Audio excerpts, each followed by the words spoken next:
project is to remove this upper console box to install the 4Runner mat upper console ball mount.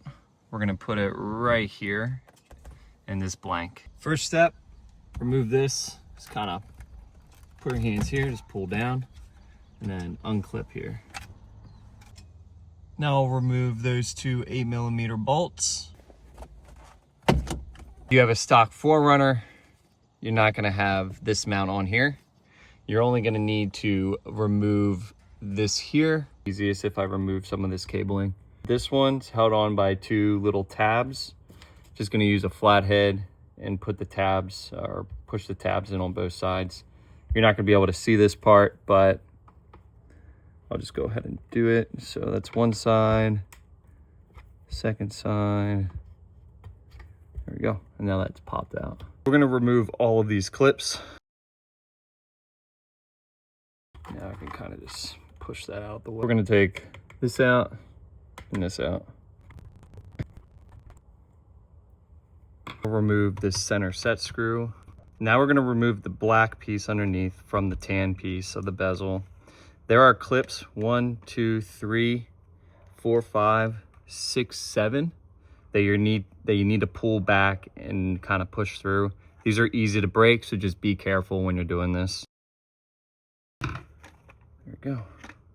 And that all comes out. So now we just need to pull this off. And now we're going to install the 4Runner mat ball mount. This comes in here.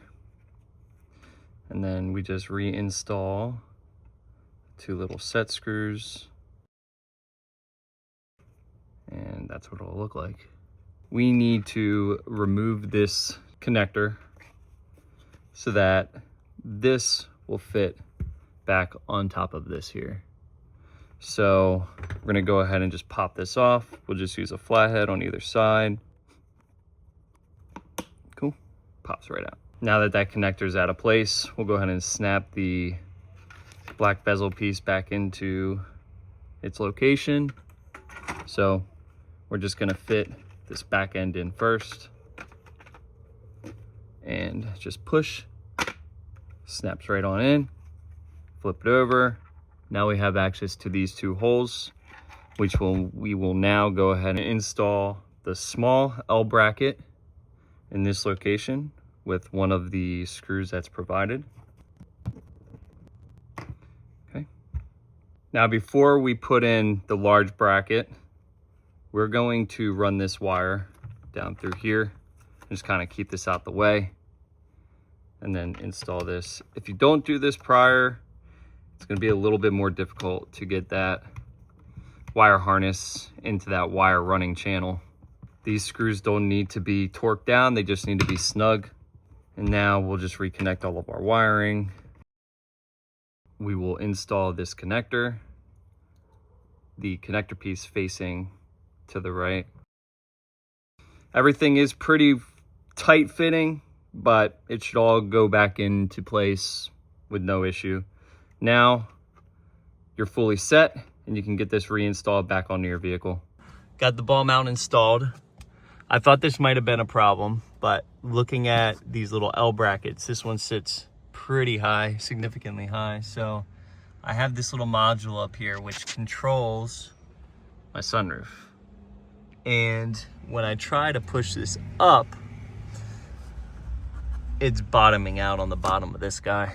So remove this clip, and then a little Gorilla Tape never hurt nobody. So we'll get this pressed down right back onto here, like so. The other L bracket's also gonna be a problem. So we're gonna now remove this here. I'm gonna be doing a bit of surgery to the 4Runner mat mount. These don't seem to really hold any weight or help this mount hold any extra weight.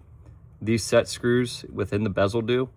So I'm gonna chop this guy off here, and that should give me the clearance I need to connect this clip here back down through here so that it no longer hits the moonroof control module. So I'm gonna go ahead and cut this off now. This got cut off. Now I should be able to clip this back down. We will pop this back into place.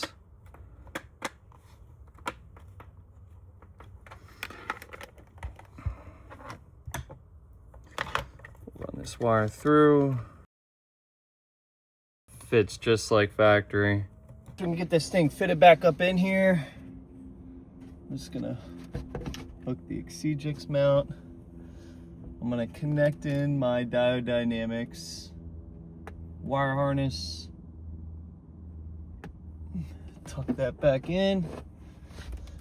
Connect the OE switch connector for the upper console. This runs all the power. And then I will connect my experimental design harness. All right, now pop that in. You heard those two connect snap in, and then we put in the other two screws. Oh, make sure that this clip is hanging down and is not up above this console. If it is, the console might not go in right, and you might be scratching your head and trying to tighten these bolts as much as they can, not even realizing that cable's not pulling through. Connect this guy. Boom. Done.